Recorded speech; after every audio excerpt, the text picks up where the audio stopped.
Hola, sóc el Josep Lleixà i junt amb els meus fills, el Josep Ramon i el Joan Lleixà, ens dediquem al cultiu de la vinya, al Penedès. Treballem la vinya i produïm raïms per diverses bodegues d'aquí al Penedès. La nostra història a la vinya, la nostra família, comença amb el meu padrí, que va venir de les Terres de l'Ebre, i llavors es va instal·lar aquí al Penedès, aquí a Castellví, i des de llavors, després el meu padrí, el meu pare, després jo i els fills. Nosaltres crec que el que ens fa diferent és que tenim moltes varietats de raïm, si ho compares amb els altres pagesos que hi ha a la zona, i això ens obre les portes també a diferents cellers que no pas als convencionals. El Cetos 3, que podem collir segons quina varietat a mà i en el moment que ens diu la bodega. Els reptes que més ens afecten amb els pagesos, i no sols en nantos, sinó en tots els pagesos, és una mà de paperassa terrible. I després, que si els preus, esclar, hi hauria d'haver un preu mínim, que sí que està marcat segons les 10 cabres i això, però a vegades no se respecten. I llavors, clar, un any està a un molt bon preu i l'any següent poc. Llavors, clar, sempre has d'estar vigilant el que fas, no? Perquè no pots estirar més la màniga que el braç, no? El que has de comprar costa molt, en canvi el que vas a vendre a vegades t'ho fan donar barat. Després també una cosa que ens trobem és que la mà d'obra fa uns anys n'hi havia molta, per collir raïm i per tot, i ara cada cop trobes menys gent. Després dels preus i els problemes del no trobar gent i això, clar, et trobes en algun any, com el 23, que hi va haver aquella sequera extrema, també ens afecta perquè hi va haver ceps que es van morir. Igual tens una vinya i hi ha un 40% de ceps morts. No ens ho pensàvem mai que la sequera afectés tant a la vinya. Només va ser l'any 23. Si passés, que poder passarà a un futur, cada any, llavors sí que s'haurien de prendre medides més extremes, no? Però com per sort només va ser aquell any, ara a veure com s'enfronten els altres.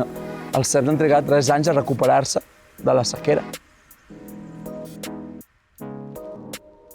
El nostre model de treballar ha sigut passar del convencional total a ecològic també, perquè totes aquestes varietats que tenim, hi ha moltes varietats que han de ser ecològiques, perquè la bodega ens ho exigeix, no?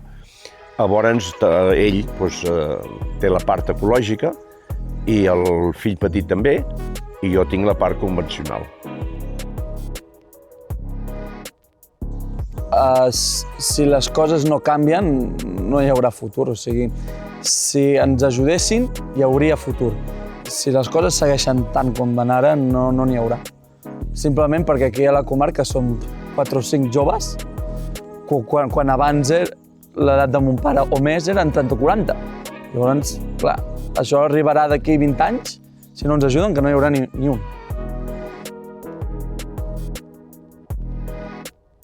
Sobretot, mira, aquest any per ara, el que notem és que per les fetges que estem, la vinya és molt gran. O sigui, ha crescut molt ja. Com té aigua de l'hivern, ha crescut molt. Aquest any poder collirem raïms a finals de juliol, no ho sé, o primers d'agost. Cada any s'adalanta, cada any s'adalanta. Que t'ho digui mon pare, ell quan va començar, o quan era petit, es collia a principis d'octubre o finals de setembre es començava a collir, o mitjans. Aquí es començava a collir per allà el 8 o el 10 de setembre. Vull dir, amb això ja es veu el canvi climàtic que hi ha. Ara acabes un mes abans. Un mes abans. El que em sap més greu, que això ja fa 2 o 3 anys que ho dic perquè, no sé, em surt del cor, anaves a la vinya, hi havia els veïns de la terra, que per dir alguna cosa, en una finca hi havia 15 pagesos treballant el mateix dia. I ara vas tu sol... Mira, si en veus 2, ja fa prou. Sí. La barema abans era una festa. Abans jo me'n recordo d'anar a la vinya i començar a les 8 per dir alguna cosa i a les 9 parar i fer foc i escalivar les arengades i el pebrot i tot allà a la vinya, i allà et tiraves esmorzant poder una hora, però estaves tots allà a vora el foc i després seguies. No hi havia la pressa que hi ha ara. I ara, bueno, ara sí, també va bé, perquè mira, amb la màquina pues, fas a via i si vas amb la gent contractada, pues, també xarres més, no? Però el que hi havia abans amb el que hi ha ara, s'hauria de viure, Era una festa, Abans la festa era això. Ara la festa pues, és altres coses. Si veus un sector o si un problema, dius, però en canvi quan ets a la vinya te n'olvides. De l'altre te n'olvides. Que si podes, que si llaures, que si puja la collita i llavors va arribar el moment de collir. Mira, hosti, goita que macos, no?